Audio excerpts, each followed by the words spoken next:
Hello everyone, कैसे हो आप सभी लोग। आई होप आप सभी लोग हैप्पी होंगे और हेल्थी होंगे और आपने होली कल अच्छे से मनाई होगी। तो जैसे कि आप लोगों को पता है, हम लोग एनसीईआरटी यहाँ पे डिस्कस करते हैं और क्लास 7 की एनसीईआरटी हम लोग ऑलरेडी कवर कर चुके हैं। क्लास 6 और 7 की प्लेलिस्ट में पड़ी हुई, अगर आपको देखना हो तो आप वहाँ से देख सकते हो। तो आज हम लोग जा रहे हैं क्लास 8 की ज्योग्राफी एनसीईआरटी की बुक को डिस्कस करने। एंड इसका फर्स्ट चैप्टर है रिसोर्सेज। ठीक है, तो रिसोर्सेज चैप्टर है, हम उसको डिस्कस करेंगे। तो तब तक पहला काम आपको पता यही होता है, वरना अगर ये बीच में रुक जाता तो फिर अच्छा नहीं लगता और फिर कम दिखाई देता है ना। इस वजह से हर लेक्चर से पहले हमें इनको इनकी दवा पिलानी पड़ती है। ठीक है, ओके। तो ये सीरीज हेल्पफुल है सभी के लिए, आईएएस, यूपीएससी, पीसीएस, जो भी मतलब ऐसे एग्जाम्स है और उन कॉम्पिटेटिव एग्जाम्स के लिए भी, जो वनडे एग्जाम्स होते हैं जिसमें ज्योग्राफी का सेक्शन आता है उनके लिए। क्योंकि यहाँ सिर्फ आपको इन्फॉर्मेशन ही मिलेगी, ऐसा कुछ चीज़ नहीं मिलेगी जिसको आप अपने डेली लाइफ और अपने एग्जाम्स में यूज़ नहीं कर सकते। ठीक है, तो हम लोग स्टार्ट करते हैं। हमारा चैप्टर नंबर 1 है। ओ, ये तो उसी दिन का लिखा हुआ है। एक्चुअली कल होली थी ना, तो मतलब वीडियो रिकॉर्ड नहीं कर सकते थे क्योंकि इतना तेज साउंड बज रहा था, इस वजह से। डेट डालते, डेट क्या है आज? 9 मार्च है। मार्च 2023 हो गया है। ठीक है, और कल 8 मार्च था, कल वुमेन्स डे था, है ना। होली भी थी साथ ही साथ में। तो आई होप सबने अपनी मम्मियों को, अपनी बहनों को एंड वट एवर जो भी हैं सबको वुमेन्स डे विश करा होगा। लेसन नंबर 1 है हमारा रिसोर्सेज। तो आप लोगों को जैसे कि बताइए, सबसे पहले हम लोग चैप्टर का नेम डिस्कस करते हैं। तो व्हाट आर रिसोर्सेज? रिसोर्सेज का हिंदी में मतलब होता है संसाधन। तो संसाधन क्या होते हैं? देखो, रिसोर्सेज वो होते हैं, क्या होते हैं रिसोर्सेज? जो हमारे यूज में आ सकती हैं चीजें, उनको बोलते हैं रिसोर्सेज। ठीक है, अब जो रिसोर्सेज होते हैं वो क्या हो सकते हैं कि ये भी हो सकते हैं कि हमारे यूज में आ रहे हैं, लेकिन किसी पर्टिकुलर टाइम के बाद वो हमारे यूज में नहीं आएंगे, तो वो हमारे लिए रिसोर्सेज नहीं कहलाएंगे। लेकिन अगर कोई और उस पर्टिकुलर टाइम के बाद अगर हम उस रिसोर्स को या फिर उस चीज को किसी और को देंगे तो वो उसके लिए रिसोर्स बन जाएगा, लेकिन हमारे लिए रिसोर्स नहीं था। तो रिसोर्स बेसिकली होते क्या है? रिसोर्स होते हैं संसाधन जिनका हमें हमारी डेली लाइफ में यूज होता है, दैट इज कॉल्ड रिसोर्सेज। अब रिसोर्सेज क्या हो सकते हैं? ब्रश, सुबह सुबह उठ के हमें ब्रश की नीड होती है, ब्रश हमारा रिसोर्सेज है। कॉलगेट रिसोर्सेज है, मेरे को इसको लिखने के लिए मार्कर की नीड पड़ती है, मेरा मार्कर रिसोर्सेज है। व्हाइट बोर्ड रिसोर्सेज है। अनटिल और अनलेस मुझे इसकी रिक्वायर नहीं हुई, तब तक मेरे लिए only for me that was not resource. Because पहले मैं वीडियो रिकॉर्ड नहीं करती थी तो मेरे को ना इसकी रिक्वायर थी ना ही इसकी रिक्वायर थी। ठीक है, तब मेरे लिए रिसोर्स नहीं था, लेकिन ये एग्जिस्टेंस में था, लेकिन मेरे लिए वो ये रिसोर्स का काम नहीं कर रहा था क्योंकि मेरे को इसकी नीड नहीं थी। ठीक है, और मेरे पास कोई इसका यूज नहीं था। But after that when I used to write from this, when I used to record my video, then it get helpful for me, and now it's a very big or very special resource for me, because अगर ये नहीं होगा मेरे पास तो मैं लिख नहीं पाऊंगी तो आपको समझ नहीं आ पाएगा। ठीक है, तो ये चीज होती है रिसोर्सेज में। अब जो रिसोर्सेज होती है, रिसोर्सेज इसमें क्या कहते हैं, जो रिसोर्सेज होते हैं वो डिफरेंट कैटेगरीज में आगे डिवाइड किया गया है। लेकिन हम लोग अपनी बुक के साथ ग्रो करेंगे, मतलब अपनी बुक के साथ चलेंगे जो उसमें दे रखा है लाइन बाई लाइन। तो अभी मैं थोड़ा ओवरव्यू दे, चैप्टर का ओवरव्यू क्या है इसमें। तो ह्यूमन रिसोर्स 3 टाइप के होते हैं, ह्यूमन रिसोर्स, ह्यूमन मेड और नेचुरल। ठीक है, और ये रिसोर्स को रिसोर्स बनाता कौन है? रिसोर्स को रिसोर्स बनाता है यूटिलिटी या यूज। यूटिलिटी का मतलब ही होता है यूज करना। यूटिलिटी मतलब यूज करना। अगर मेरे पास किसी भी चीज का यूज नहीं रहेगा तो वो रिसोर्स नहीं कहलाया जाएगा। ठीक है, सुनो, जैसे कि हमारा स्टोर रूम होता है, उसमें क्या होता है, हमारी ऐसी चीज होती है जिनका हमारे पास कोई यूज नहीं होता। ठीक है, स्टोर रूम में क्या होता है, हमारा कबाड़ खाना होता है, तरीके कह सकते हैं। इसमें उतना कचरा तो नहीं रखते, लेकिन कबाड़ रखते हैं जो चीजें हमारे लिए यूजलेस हो चुकी है। That is called not resource. अब हमारे लिए वो रिसोर्स नहीं था, लेकिन जब तक वो हमारे यूज में था तब तक वो हमारे लिए रिसोर्स था, क्योंकि उसकी हमारे पास यूटिलिटी थी, उसकी हमारे पास यूज था। लेकिन जैसे ही वो कबाड़ में गया, अब उसका हमारे पास तो कोई यूज नहीं, लेकिन उस कबाड़ पर अगर कोई दूसरी फैक्ट्री लेगी, जैसे मान लो मेरे पास जो कबाड़ में था वो क्या था, प्लास्टिक था, मेटल था, ठीक है, चेयर पड़ी हुई थी, ऐसी चीजें थी। तो अब जब ये किसी फैक्ट्री या किसी कंपनी के पास जाएगा तो उसके लिए क्या देखा जाएगा, उसके लिए वो रिसोर्स होगा, क्योंकि वो उसको मेल्ट करके वो किसी दूसरी चीज में कन्वर्ट कर सकती है।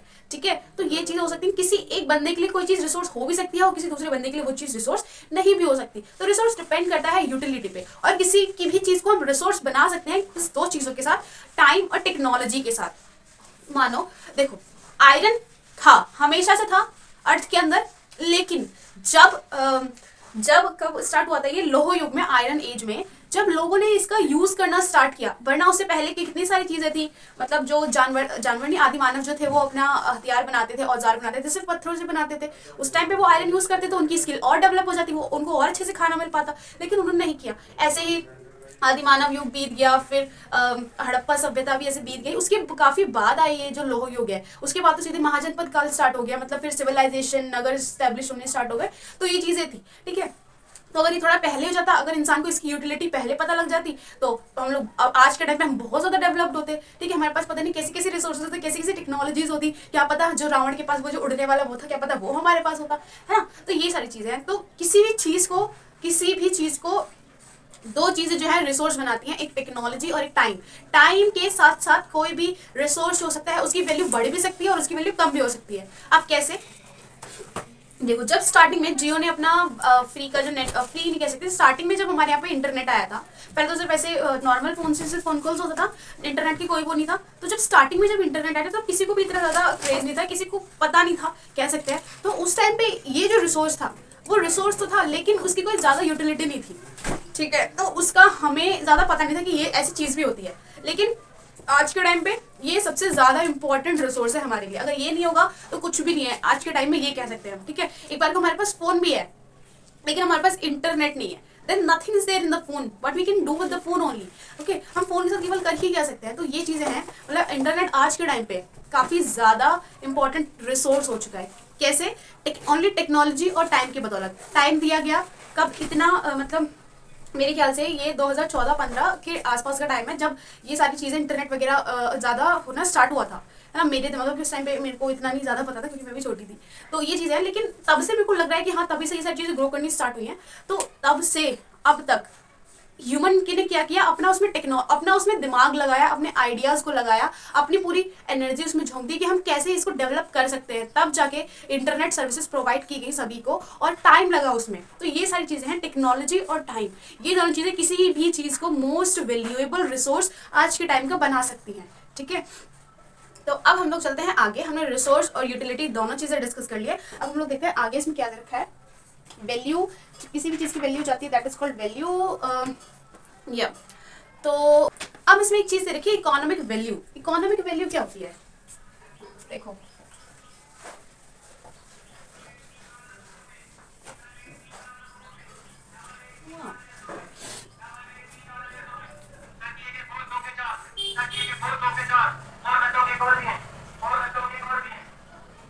ठीक है। तो हम लोग क्या करने जा रहे थे, इकोनॉमिक वैल्यू।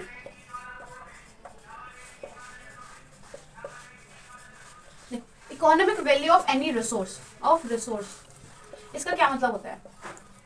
अगर तुम किसी लैंडस्केप के पास जाओगे, लैंडस्केप मतलब किसी धरती का जो टुकड़ा होता है, उसके पास अगर तुम जाओगे, उसको सिर्फ ओवरव्यू तुम देखोगे, तो आज के टाइम पे जो लैंडस्केप का जो टुकड़ा होता है, उसको खरीदने जाते हैं तो उसका जो दाम है काफी ज्यादा है, ठीक है। तो आज के टाइम पे कह सकते हैं कि ये बहुत बड़ा रिसोर्स है, ठीक है। और अगर दिल्ली जैसे एरिया में अगर आप घर खरीदने जाओगे, तो मतलब समझ लो कि वो बंदा जो है, या तो उसने बहुत ज्यादा लोन ले रखा है, या फिर उसकी जो इनकम है बहुत ज्यादा है। तभी ये दो चीजें ही हो सकती है सिर्फ, तभी कोई दिल्ली या फिर किसी ऐसे एरिया में जो मतलब जैसे बैंगलोर, मुंबई, ऐसे एरिया में वो अपना घर, सिर्फ एक घर लेने के लिए सक्षम है, ठीक है। तो पहले के टाइम पे क्या था, बहुत पहले जब हमारे दादा नहीं परदादा और दादा के भी दादा थे, उस टाइम पे मतलब घर, जो जमीन थी वो ऐसे ही पड़ी रहती थी, उनको कोई फर्क नहीं पड़ता था कि उनकी मतलब बड़ी सी जमीन में भी कोई और दूसरा खेती करके लेके जा रहा है, कोई फर्क नहीं पड़ता था। क्योंकि पहले के टाइम पे के जो लोगों के घर थे, वो मैंने देखा है काफी सारे, किसी का घर यहाँ बना हुआ है, किसी का और मतलब एक घर है ऑब्वियसली, फिर दूसरा घर वहां बना हुआ, तीसरा घर वहां बना हुआ, चौथा। मैं खुद विजिट करके आई हूँ ऐसे इंसान के घर में, मतलब उसके एक, जिसमें वो इस टाइम पे भी रह रहे हैं, 1 2 3 4, मतलब उनके सिर्फ आस पास में सिर्फ 4 घर ऐसे हैं, मतलब जिसमें एक घर में सिर्फ वो रहते हैं, दूसरे घर में उनके सिर्फ गाय भैंस वगैरह बनती है, तीसरे घर में सिर्फ उनका जो कंडे वगैरह का सामान है वो रखा जाता है। मतलब ऐसे ऐसे चीजें भी होती हैं गाँव में जाते हैं तो, ठीक है। तो ये चीजें हैं। तो पहले के टाइम पे जो ये चीज थी, लैंडस्केप था, उसकी कोई वैल्यू नहीं थी, लेकिन आज के टाइम पे बहुत ज्यादा वैल्यू हो चुकी है, ठीक है। तो कहते हैं ना, टाइम के साथ साथ सब चीज की वैल्यू किसी की बढ़ भी जाती है और किसी की घट भी जाती है, ठीक है। जैसे अगर हम इंसान की पर्सपेक्टिव में देखेंगे, तो टाइम, जैसे टाइम किसी भी इंसान के साथ रहो तो टाइम के साथ बढ़ जाते हैं, पेरेंट्स के एक्सेप्ट, बिकॉज पेरेंट्स के साथ कभी ऐसा नहीं होता।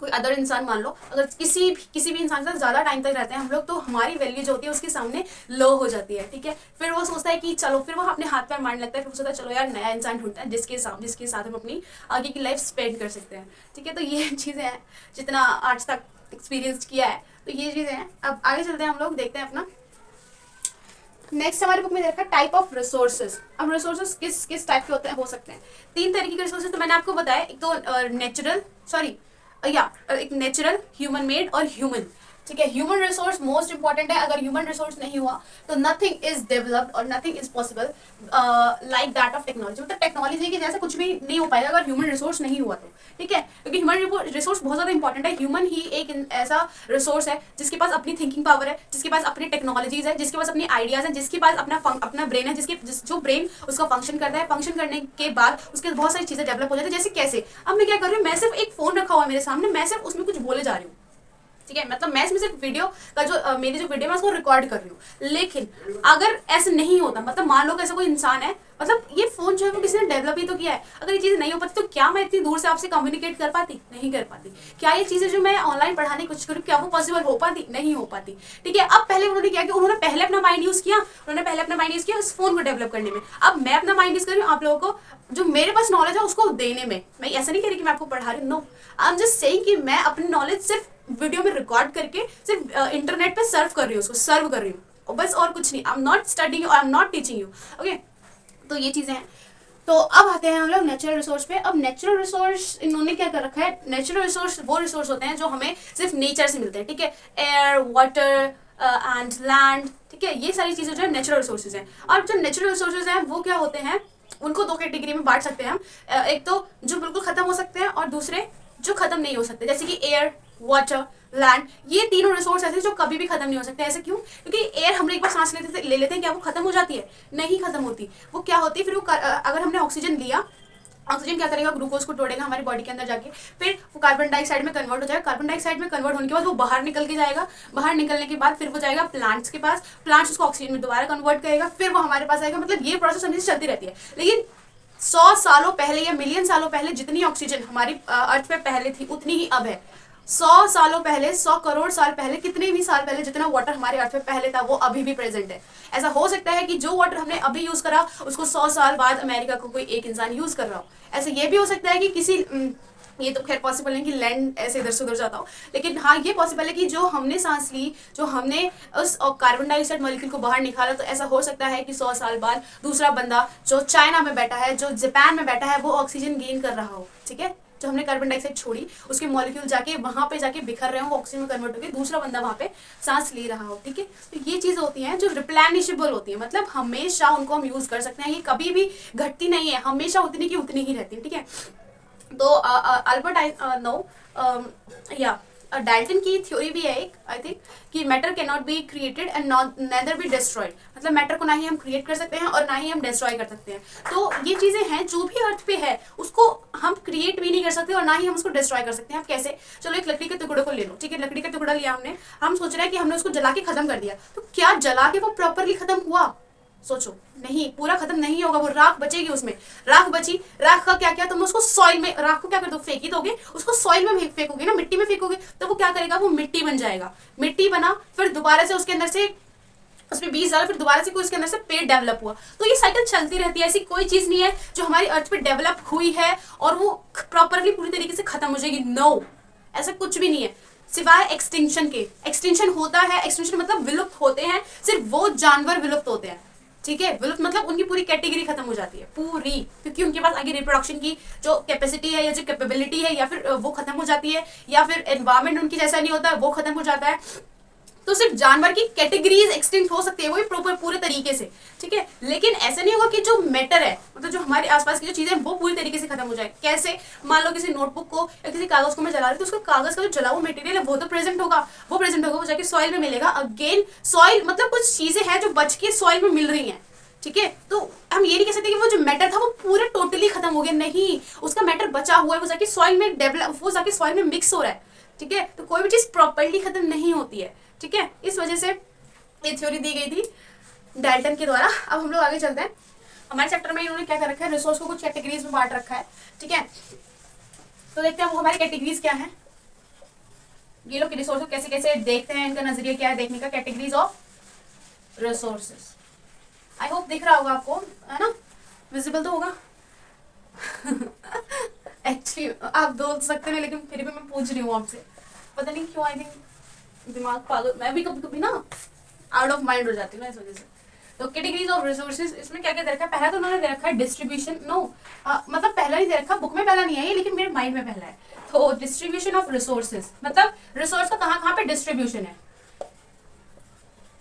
ओके। दूसरी चीज रखी है इन्होंने स्टॉक, मतलब स्टॉक में बताऊं क्या होता है, स्टॉक मतलब कितनी चीज कहाँ पे रखी हुई है, दैट इज कॉल्ड स्टॉक। आगे तीसरा दे रखा है इसके यूज के अकॉर्डिंग, हम देखते हैं क्या दे रखा है, level of development and use, origin और distribution. Level of development and use, ठीक है। और चौथा क्या दे रखा है, stock, distribution of resources, level of development and use and distribution. Distribution I have already mention, of origin, ठीक है। तो अब हम लोग इनको डिस्कस करेंगे पॉइंट बाय पॉइंट। तो मैंने ये चारों पॉइंट लिखे हैं, एक बार आप स्क्रीनशॉट लेना तो स्क्रीनशॉट ले लेना, अगर लिखना चाहते हो तो लिख लेना, वैसे ही बुक में ये सब लिखा हुआ है। तो वह हम लोग देखते हैं अब डिस्ट्रीब्यूशन, डेवलपमेंट और यूज।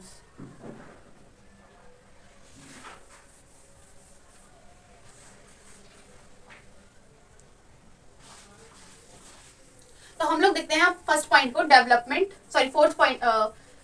तो अब हम लोग देखते हैं कुछ पॉइंट्स को, ठीक है। अरे यार क्या हो रहा है इसको,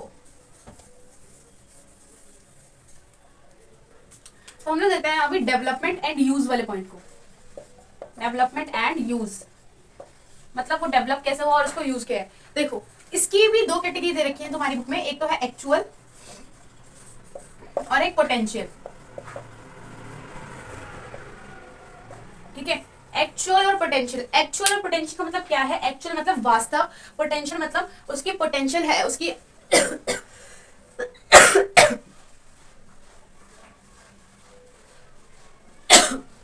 मतलब उसकी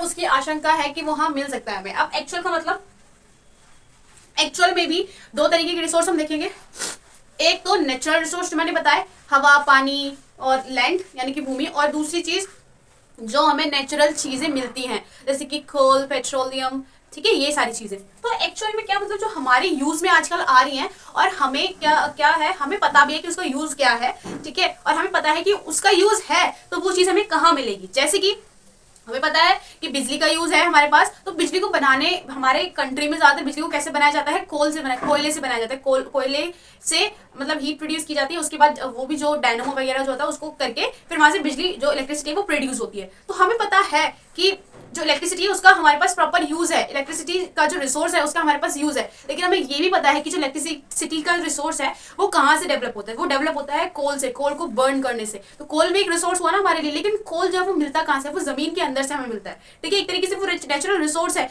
लेकिन हम उसमें कुछ मॉडिफिकेशंस करते हैं, हम उसमें अपनी कुछ टेक्नोलॉजी यूज करते हैं जिससे हमें इलेक्ट्रिसिटी वाला जो रिसोर्स है वो प्रोड्यूस होता है, हमें वो गेन होता है, ठीक है। तो ऐसे क्या होता है, डेवलपमेंट भी हो रहा है और उसका यूज भी हो रहा है प्रॉपर्ली, ठीक है। और हमें पता भी है कि उस कोयले की जो बेसिकली खान है वो कहाँ है, ठीक है। जो छोटा नागपुर का पठार है आपने सुना होगा, वो रानीगंज वगैरह, पश्चिम बंगाल और झारखंड, छत्तीसगढ़ और झारखंड, ये जो स्टेट है हमारे, यहाँ पे कोयला जो है बहुत ज्यादा क्वांटिटी में मिलता है, ठीक है, क्योंकि जो छोटा नागपुर का पठार है वहां पे ज्यादातर कोयला ही मिलता है, जबकि जो धारवाड़ का पठार है जो कर्नाटका की साइड है वहां पे क्या है, मिनरल्स ज्यादा मिलते हैं, ठीक है। हमें पता है कि राजस्थान की जो खेतड़ी खदान है वहां पे हमें क्या मिलता है, सिर्फ कॉपर मिलता है, ठीक है। तो हमें रिसोर्सेज के बारे में पता है कि कॉपर हमारे वायर्स में यूज होता है, लेकिन हमें ये भी पता है कि वो हमें मिल कहाँ से रहा है, हमारा एक्चुअल चीज, हमारी एक्चुअल रिसोर्स, हमारी actual what you can say actual place क्या है जिससे हमें वो प्राप्त हो रहा है, ठीक है। तो ये सारी चीजें हैं कि हमें एक्चुअल चीजें पता है कि ये चीजें हैं जो एक्चुअल से एग्जिस्ट कर रही है, और हमें ये भी पता है कि हमें उसको लेने के लिए कहाँ पे जाना है।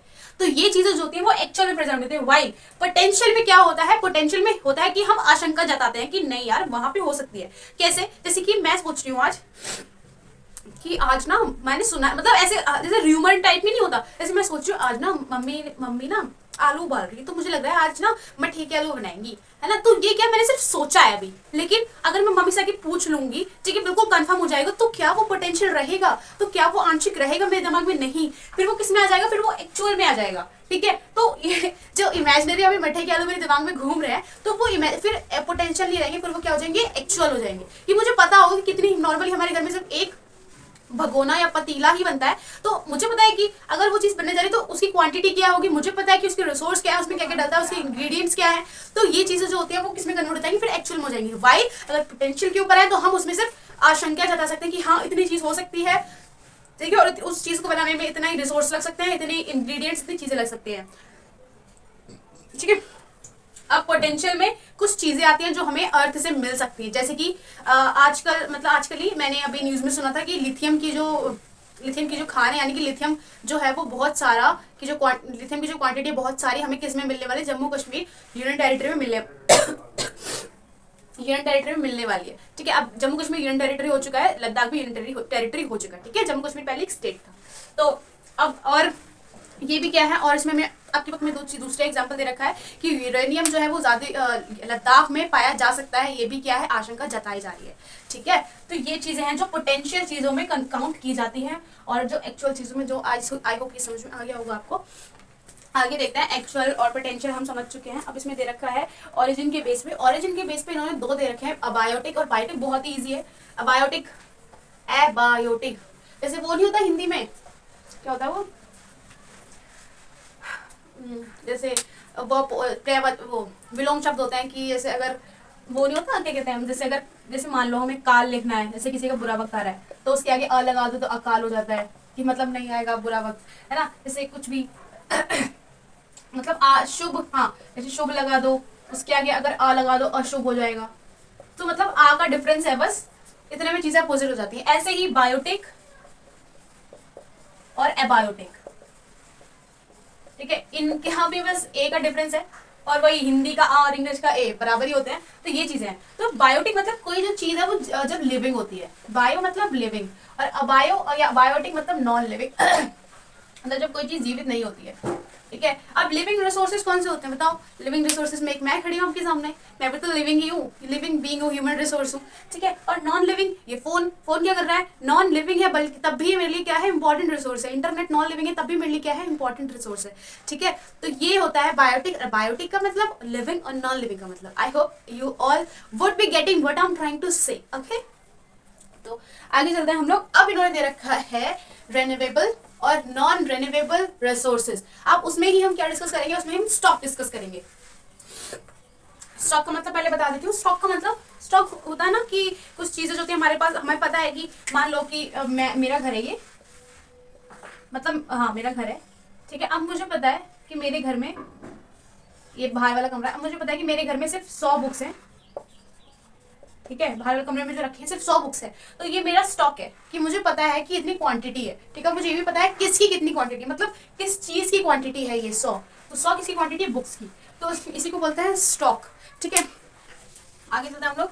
तो हाँ, हम किसको डिस्कस कर रहे थे, रेन्यूएबल और नॉन रेन्यूएबल को।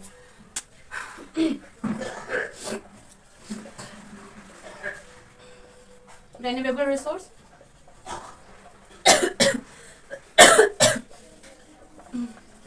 non-renewable resource. I don't know when my cold will get cured. And I'm also feeling like fever. I don't know what's happening. देखो वीडियो ऑन है कि मैं बस रिकॉर्ड करे जा रही हूँ। हाँ यार ऑन तो है। I just thought कि वीडियो ऑफ है, एंड अगर ऑफ होती ना तो रिन्यूएबल रिसोर्सेज और नॉन रिन्यूएबल रिसोर्सेज, ठीक है। तो रिन्यूएबल रिसोर्सेज, पहली बात तो रिन्यूएबल जो रिसोर्सेज होते हैं वो लिमिटेड होते हैं स्टॉक में। कैसे होते हैं, लिमिटेड होते हैं। जबकि जो नॉन रिन्यूएबल होते हैं जो वो होते हैं नॉन लिमिटेड। हाँ उल्टा हो गया, गलत हो गया। Renewable resources limited, non limited होते हैं, जबकि नॉन रिन्यूएबल होते हैं लिमिटेड। अब नॉन रिन्यूएबल रिन्यूएबल और रिन्यूएबल का क्या मतलब है? रिन्यूएबल रिसोर्सेज वो होते हैं जो रिन्यू हो जाते हैं। रिन्यू मतलब इसमें लाइसेंस रिन्यू करवाने जाते हैं ना आप, तो एग्जैक्टली सेम वही है लाइसेंस की तरह ही। एयर, जैसे मैंने बताया, एयर क्या होता है, एक रिन्यूएबल रिसोर्सेज है, मतलब वो दोबारा से रिन्यू हो सकती है, वो दोबारा से एग्जिस्ट कर सकती है, ठीक है। वाटर क्या है, इट्स ऑल्सो रिन्यूएबल रिसोर्सेज। और रिन्यूएबल रिसोर्सेज से भी हम क्या कर रहे हैं, एनर्जी को प्रोड्यूस कर रहे हैं, इलेक्ट्रिसिटी प्रोड्यूस कर रहे हैं। कैसे? जैसे कि आजकल क्या होता है, जो हवा होती है, जो मतलब पहले सनलाइट को देखो, सनलाइट की वजह से जो सनलाइट है उससे क्या करता है, हम लोग इलेक्ट्रिसिटी प्रोड्यूस करते हैं। आपने बड़े बड़े वो देखे होंगे ना, प्लेट्स जो होती हैं, सोलर प्लेट्स जिनको बोलते हैं, तो उनसे क्या कर रहे हैं, एक रिन्यूएबल रिसोर्स से हम सन की जो वेव्स हैं, सन की जो वाइब्स हैं, वो क्या है, एक रिन्यूएबल रिसोर्स है। मतलब वो खत्म नहीं हो सकती कभी भी, जब तक सन के अंदर हीट वो प्रोड्यूस होती जा रही है, जब तक अर्थ है, जब तक सन है, जब तक वो कभी भी खत्म नहीं हो सकती। तो ये क्या है, एक रिन्यूएबल रिसोर्स है। मतलब उससे क्या कर रहे हैं, हम इलेक्ट्रिसिटी भी प्रोड्यूस कर रहे हैं और वो खत्म भी नहीं हो रही, ठीक है। जबकि अगर कोयले को देखें, अगर कोयला हमारे जो अर्थ पे लिमिटेड है, अर्थ पे मत मानो, सिर्फ अपनी इंडिया के स्पेसिफिक लोकेशन पे मानो जहाँ पे कोयला मिलता है, तो वहाँ पे तो लिमिटेड ही होगा ना। ऐसा तो नहीं है कि भगवान ने हमारे लिए अनलिमिटेड भर लिया कि नहीं जाओ तुम भारत में जा रहे हो तो तुम मतलब मैं तुम्हें इतना भरूंगा कि जितना तुम खाली करोगे उसको दुगना भरता जाएगा, ऐसा तो नहीं है। तो ये चीजें हैं।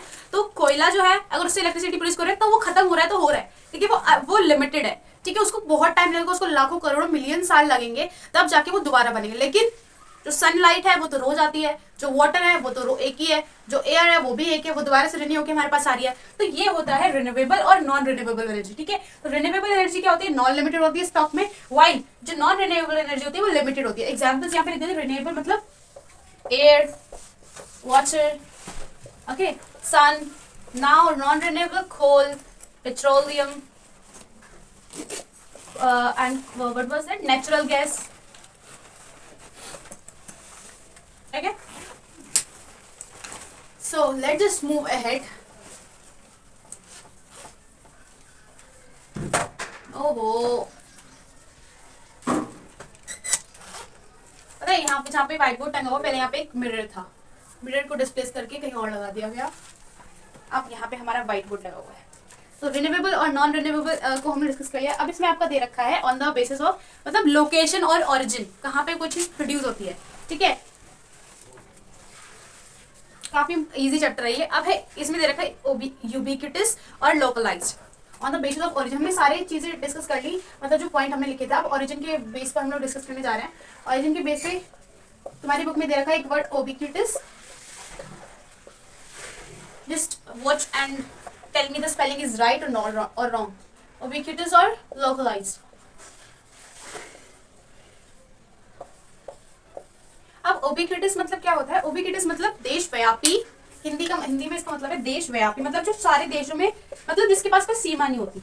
मतलब जैसे कि वाटर है ना, वाटर और जो पोल्यूशन है, पोल्यूशन को क्यों भूल जाते हो यार। पोल्यूशन तो मतलब ऐसा है कि अगर चाइना ने कुछ भी पोल्यूट किया, कुछ भी पोल्यूशन या एयर पोल्यूशन फैलाया या कुछ भी पोल्यूशन फैलाया उन्होंने, मतलब बेसिकली एयर पोल्यूशन ही फैला पाएगा, तभी वो इधर उधर जाएगा, क्योंकि और हमारे यहाँ पे आएगा पहले, क्योंकि हिमालय खड़ा हुआ है जो हमें प्रोटेक्ट करता है चाइना से, ठीक है। एक तरीके से हम कह सकते हैं कि जो हिमालय है हमारे लिए बून है, हमारे लिए क्या है, एक बून है। बून मतलब एक हमारे लिए हमारे लिए एक चमत्कार है, ठीक है, जो हमारी प्रोटेक्शन करता है चाइना से। वरना आज अब सिर्फ अभी थोड़ी बहुत होते हैं जो घुसपैठ के हम जो सुनते हैं चाइना की तरफ से, लेकिन अगर ऐसा नहीं होता तब तो पता नहीं क्या ही होता। मुझे लगता है फिर तो हमें चाइना की तरह एक इंडिया वॉल बनानी पड़ती है, अपने नॉर्थ इंडिया वॉल, मतलब पूरे नॉर्थ में ऐसे फैला के और उससे ऊंची, है ना, ऐसे कुछ करना पड़ता है। लेकिन ऑफकोर्स भगवान ने, गॉड ने, या फिर मतलब कोई भी ऐसी, मैं ये नहीं कहती कि रियली में गॉड एग्जिस्ट करते हैं, अगर नहीं भी करते तो ठीक है, लेकिन हमारे जो अंदर जो विल पावर है, जो हम उसको मानते हैं, उसको सोचते हैं, तो कहीं ना कहीं होता है ना, वो जो माइंड की जो थिंकिंग पावर होती है, जो सबकॉन्शियस माइंड होता है, वो क्या करता है, वो हमेशा उस फ्रीक्वेंसी से मीट करेगा, जो फ्रीक्वेंसी तुम सोच रहे हो उससे मीट करके फिर वो उसको सच करने की कोशिश करता है जो तुम सोच रहे हो, ठीक है। इस वजह से कहते हैं कि हमें जरूर विश करना चाहिए जो हमारे माइंड में है, हमें जरूर ध्यान करना चाहिए किसी भी उस भी सुपर नेचुरल पावर का जो वो है या नहीं भी है, ठीक है। बेसिकली पावर जो है वो हमारे अंदर ही लाई करती है। There is nothing like God. There is nothing like any what we can say, anything, the natural power, nothing. There's a power only in human being, only thinking power of man. That is the natural or the super power. Okay. तो तो ubiquitous और localized कौन कौन से हो सकते हैं? जैसे मैंने आपको एग्जांपल दिया था कॉपर का। कॉपर की जो माइंस है, कॉपर की जो माइंस है वो कहाँ पे है? राजस्थान के खेतड़ी में। खेतड़ी माइंस ही है कॉपर की, ठीक है।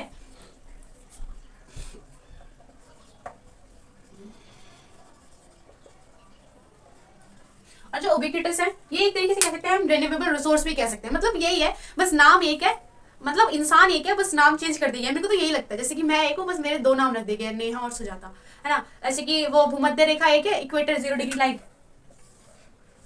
0 डिग्री, इसके नाम देखो 3 रख दिए गए हैं। हमारे इंडिया में सिर्फ 3 रखे गए हैं, अब पता नहीं दूसरी कंट्री में और कितने रखे गए हैं, जैसे 0 डिग्री पैरेलल, इक्वेटर, विषुवत रेखा, भूमध्य रेखा, मतलब एक ही तो है, इतने सारे नाम रख के क्यों कंफ्यूज करना, हद है। और ये ऐसे ही है, मतलब सिमिलर है, मतलब उबिक्विटस भी यही है, रिन्यूएबल भी यही है, बायोटिक सॉरी अबायोटिक रिसोर्स भी यही है, मतलब सारी चीजें यही है, बस नाम पता नहीं क्यों अलग अलग करके हमें समझाया जाता है। ठीक है, तो उबिक्विटस बताया मैंने, एयर वाटर सॉइल, मतलब इनके ऊपर कोई लैंड की या फिर किसी देश की बाउंड्री नहीं होती, मतलब एक बाउंड्री से दूसरी बाउंड्री तक इजिली क्रॉस कर जाते हैं ये, इनको किसी वीजा किसी पासपोर्ट की जरूरत नहीं पड़ती, ये आराम से क्रॉस कर जाते हैं। ठीक है, जबकि लोकलाइज्ड होते हैं सिर्फ अपने किसी प्रॉपर किसी पर्टिकुलर प्लेस में मिलेंगे, जहाँ पे हमें जाकर उनको खोदना पड़ेगा या निकालना पड़ेगा, तो उनको बोलते हैं लोकलाइज्ड। ठीक है, जैसे कि हमारे यहाँ पे जो पश्मीना की जो वूल है, पश्मीना जो शॉल है, सिर्फ हमारे यहाँ पे जम्मू कश्मीर में मिलती है, तो वो क्या है, वहाँ की लोकलाइज्ड वेराइटी है। ठीक है, सिर्फ वहीं पे मिलेगी, और वहाँ उसकी जो रेट है भाई साहब, मतलब लाखों लाखों की रेट है, 4 लाख 5 लाख। और जो भदोही की जो कालीन है मिर्जापुर की, उस एक कालीन की कीमत 1-2 लाख होती है। ठीक है, तो ये होती है किसी भी चीज़ की स्पेशलिटी जब डेवलप हो जाती है ना, ऐसे ही किसी इंसान की जो स्पेशलिटी डेवलप हो जाती है, तो उसकी भी जो क्वालिटी होती है, इसकी भी जो एक कह सकते हैं जो कह सकते हैं उसकी, जैसे अब शाहरुख खान को ही देख लो। ठीक है, उसके पास क्या है, बस उसके पास स्किल्स ही तो है। कौन सी स्किल्स है उसके पास, सिर्फ एक्टिंग स्किल्स है। उसने अपने अंदर सिर्फ एक्टिंग स्किल्स को डेवलप किया, और क्या हुआ, वो आज एक अमेजिंग पर्सनालिटी है, उसके पास सब चीज़ है, सिर्फ उसने किस पे वर्क किया, अपनी स्किल्स के ऊपर। ठीक है, इसके ऊपर भी हम डिस्कस करेंगे, ये आगे ही हमारा टॉपिक है, ये ह्यूमन रिसोर्स के ऊपर। लेकिन बेसिकली थोड़ा जब माइंड में आ जाता है तो मैं बता देती, क्योंकि पता नहीं कब माइंड से स्लिप हो जाए, तो ये चीज़ है। ठीक है, तो ये समझ में आया होगा उबिक्विटस और लोकलाइज्ड। ठीक है, लोकलाइज्ड मतलब जब किसी का खुद का उसके पास होता है, किसी पर्टिकुलर प्लेस में पता है कि उसी पर्टिकुलर प्लेस में मिलेगा, और वो लोकलाइज्ड होता है। जैसे कि हमारे पास जो हमें पता है कि जो कॉपर की खान है राजस्थान में, उसमें सिर्फ हमारा इंडिया ही जाके वहां से निकाल सकता है, कोई दूसरी कंट्री का नहीं आएगा। अगर हम चाहें तो वहां से निकाल के किसी को भेज सकते हैं, लेकिन कोई और बंदा आके, मान लो पाकिस्तान का कोई बंदा आके हमारे यहाँ पे कर रहा है, तो वो नहीं कर सकता। ठीक है, तो उसको एक तरीके से बोलेंगे लोकलाइज। और हम भी किसी और कंट्री में जाके ऐसे नहीं कर सकते जब तक वो खुद उसकी खुद विलिंगनेस होगी कि वो हमें उसका ट्रेड करना चाहता है। ठीक है, आगे चलते हैं। नेक्स्ट हमारे बुक में क्या दे रखा है, where the mark, it's right over here. हाँ, अब इसमें दे रखा है human made resource. Human made resource क्या होता है, basically technology. It's a human made resource, मतलब ह्यूमन ने बनाई है, टेक्नोलॉजी नहीं होती तो वही है, मैं दोबारा वही चीज़ बोल रही हूँ, टेक्नोलॉजी नहीं होती तो मैं ऐसे नहीं पढ़ा पाती, ऐसे आपको लेक्चर नहीं दे पाती, है ना। ह्यूमन मेड रिसोर्सेज काफ़ी सारे हैं, जैसे कि टेबल ले लो, टेक्नोलॉजी ले लो, मोबाइल ले लो, whatever is there which is apart from natural things are human made resources. ठीक है, अब मतलब ये सारी चीज़ें जो ह्यूमन मेड रिसोर्सेज हैं। अब ह्यूमन रिसोर्स, ठीक है, मैंने 3 तरीके के रिसोर्स बताए थे पहले आपको, natural, human made and human. I have discussed about the natural resource. आपको पता है कौन से होते हैं, जो हमें जमीन के अंदर से मिलता है, कोल, पेट्रोलियम और whatever is there inside the earth, that is called natural resource. और जो हमारे आसपास चारों एयर होती हैं, मतलब ये सारी जो चीज़ें जो हमें नेचुरली मिल रही हैं, हमें उसमें कुछ करने की जरूरत नहीं, that is called natural air और नेचुरल रिसोर्सेज। ह्यूमन मेड, जो ह्यूमन ने अपनी आइडिया, जो ह्यूमन ने अपनी स्किल्स को डेवलप करके, ह्यूमन ने अपना माइंड यूज करके इन सब चीज़ को बनाया, इसको बोलते हैं ह्यूमन मेड। जैसे कि mobile phone and technology, whatever is there, internet, that is called human made. Computer, speaker, laptop and hands free, these are human made. And yeah, now we are just going to talk about human resources. ठीक है, human resources मैंने जैसे कि आपको बताया था बहुत ही important resource है। देखो, चाइना है, जापान है, साउथ कोरिया है, तो ये लोग क्या करते हैं, वो बेसिकली, जापान के बारे में पहले हम लोग बात करते हैं। ठीक है, जापान में क्या है, आपको पता है कि वो एक आइलैंड पे है, ये कंट्री जो है जापान कंट्री, लेकिन फिर भी सबसे ज़्यादा डेवलप क्यों है, वो सबसे ज़्यादा डेवलप इसीलिए है क्योंकि वो ना ही वो मतलब एजुकेशन सेक्टर पे वर्क करती है, वो मतलब वो क्या करती है, ह्यूमन स्किल पे वर्क करती है, ओनली ह्यूमन स्किल्स पे वर्क करती है। स्किल्स मतलब क्या होती है, मतलब ये है, अब हमारी इंडिया में देखोगे तो जो हमारी इंडिया में जो लोग हैं वो एक तरीके से कह सकते हैं मल्टी टैलेंटेड है। मतलब अगर वो क्या कर रहे हैं, अगर उनसे कहो कि उनको घर बनाना है, तो घर बनाना मतलब मिस्त्री का वर्क करना है, तो वो एक घर में जाके वो भी कर देंगे। दूसरे दिन तुम उनके पास जाओ, कहो यार मेरा घर पेंट नहीं है, उसको पेंट करवाना है, तो वो तुम्हारे घर पे जाके पेंट भी कर देंगे। अब तीसरे दिन तुम जा रहे हो, उसी सेम इंसान है, तुम कह रहे हो यार मेरा नलका पता नहीं क्या होगा, खराब हो गया है, तो वो तुम्हारे घर पे आके तुम्हारे नलका भी ठीक कर देगा। चौथे दिन तुम गए, तुम बोलोगे यार मेरे यहाँ पे ना पता नहीं क्या हो गया, एक बोर्ड खराब हो गया, तो चौथे दिन आगे तुम्हारा बोर्ड भी सही कर देगा। तो मतलब ये होता है हमारी इंडिया में ना, आपको मल्टी टैलेंटेड बंदे मिलेंगे। मल्टी टैलेंटेड मतलब उनके पास में केवल एक स्किल नहीं होगी। जैसे कि अब शाहरुख खान है, ठीक है, उसके पास सिर्फ एक स्किल है, एक्टिंग स्किल है, ठीक है, जिसकी वजह से वो इतना ज्यादा डेवलप हो चुका है। लेकिन अगर वही हमारे पास 3-4 स्किल होंगी तो हम किसी एक स्किल को कैसे, मतलब किसी एक स्किल को तो टाइम ही नहीं दे पाएंगे, किसी एक स्किल में हम बिल्कुल अप टू डेट हो ही नहीं पाएंगे, ठीक है। तो फिर क्या होता है, हमारी जो काउंटिंग है वो किसमें की जाती है, वो सिर्फ नीचे लेवल में की जाती है, ठीक है। जापान है, वो क्या करता है, मतलब जैसे कोई इंसान है, ठीक है, मतलब कोई बंदा है वहां पे, तो वो क्या करेगा, उस इंसान को वो उससे पहले उसका इंटरेस्ट पूछेगा कि तुम्हारा इंटरेस्ट किस चीज में है। ऐसा ही साउथ कोरिया में होता है, ऐसे ही होता है चाइना में, वो तुमसे पूछेगा कि तुम्हारा इंटरेस्ट किस में है, उसके बाद सिर्फ तुम्हारा काम यहीं तक है, तुम्हारा इंटरेस्ट पूछने तक कि तुम किस में अच्छे हो और तुम्हारा इंटरेस्ट किस में है। उसके बाद तुम, ये फर्क नहीं पड़ता कि तुम्हें उसमें वर्क करना है या नहीं करना, तुम्हें उसी की कोचिंग दी जाएगी, तुम्हें उसी की एजुकेशन दिया जाएगा, तुम्हें उसी में डेवलप किया जाएगा, तुम्हें उसी के एनवायरमेंट में रखा जाएगा, ठीक है, तुम्हें उसी चीज में इतना इतना अच्छा बना दिया जाएगा कि तुम किसी भी इंजीनियर को आसानी से फेल कर जाओगे, ठीक है।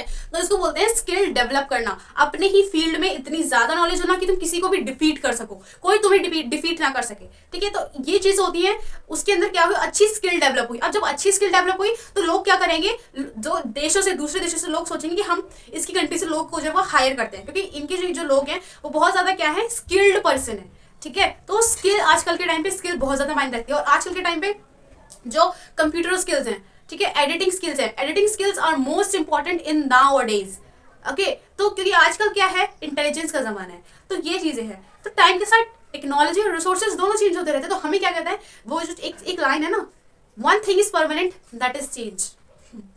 एक चीज परमानेंट है, वो है चेंज, चेंज होकर ही रहेगा, वही परमानेंट है ना। तो ये चीजें हैं। तो अब हम लोग आगे चलते हैं, रिसोर्स हमने ह्यूमन रिसोर्स के बारे में पढ़ा, हाँ, और हमने जापान के बारे में डिस्कस किया। अब हम देखेंगे चाइना के बारे में। चाइना ऑलमोस्ट सेम करता है जैसे जापान करता है। साउथ कोरिया भी ऑलमोस्ट सेम करता है। साउथ कोरिया का अभी एक बीटीएस बैंड निकल कर आया था ना, बीटीएस बैंड, वो क्या करते थे, वो भी बस जाके बस सिंगिंग करते थे, यही तो उनकी स्किल थी इन सातों की। तो इस वजह से वो इतना फेमस हो गए, ठीक है। तो ये चीजें हैं। और साउथ कोरिया में एक रूल है कि तुम्हें कुछ करना हो या नहीं करना हो, लेकिन 2 साल के लिए वहाँ पे आर्मी की ट्रेनिंग दी जाती है। इस वजह से जो बीटीएस आर्मी है इस टाइम पे वो क्या हो गई, कह सकते हैं कि इतनी एक्टिव नहीं है या एक्टिव ही नहीं है, ठीक है। तो ये भी अच्छा है कि मतलब वहाँ पे कोई पार्टीशन नहीं है कि गर्ल हो तुम तो नहीं जाओगे, बॉय हो तो तुम नहीं जाओगे। Everyone has to go for 2 years, 2 साल के लिए वहाँ पे आर्मी की ट्रेनिंग सभी को दी जाती है, ठीक है। तो ये चीज़ है। अब हम लोग आगे चलते हैं। अब इसमें दे रखा है, ह्यूमन रिसोर्स को हमने डिस्कस कर लिया। अब दे रखा है इसमें कंजर्विंग रिसोर्स। ओ, कंजर्व मतलब रिसोर्स को कंजर्व कैसे करना है। देखो, सबसे पहली चीज तो हमें इसके प्रति सबको अवेयर करना होगा। पॉइंट लिखते हैं।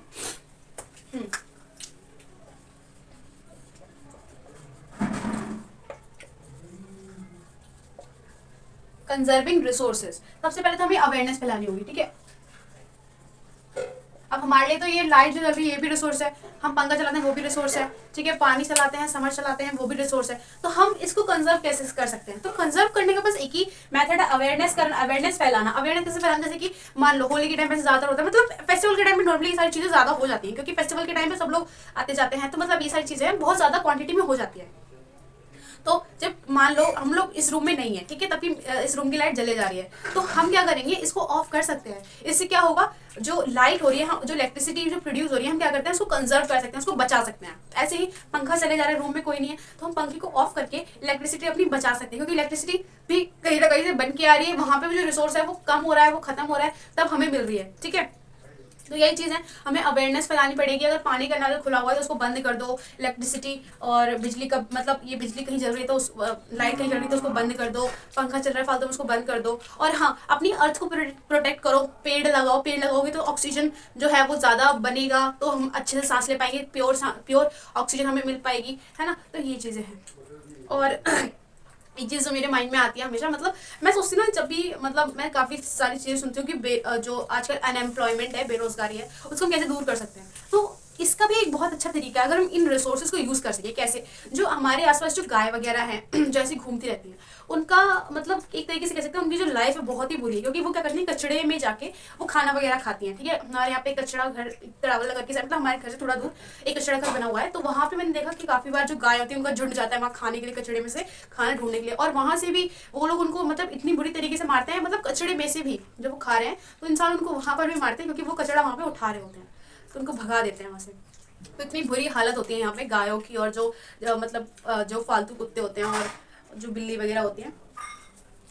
तो ये सारी चीज़ें, तो मैं क्या सोचती हूँ, मतलब हम ऐसा होना चाहिए जैसे हमारे यहाँ पे क्या होता है, तीन चार गली मिलके एक इंसान को हायर करें, एक या दो इंसान को, ठीक है। जैसे जिसके पास काम नहीं है, मतलब जिसके पास काम है वो आराम से अपना काम करे, लेकिन जिसके पास काम नहीं है, जो बेरोजगार है, उन ऐसे इंसान को हायर करके हम लोग क्या कर सकते हैं, गायों को एक ऐसा थोड़ा कोई अस्तबल सा बना के, जो गाय घूम रही है, जो हमें दिखती है तीन चार मतलब, तो उनको क्या कर सकते हैं, हम रख सकते हैं, ठीक है। वो जो दो इंसान है जिनको हमने हायर किया, वो क्या करेंगे, पूरे दिन उन गायों का देखभाल करेंगे।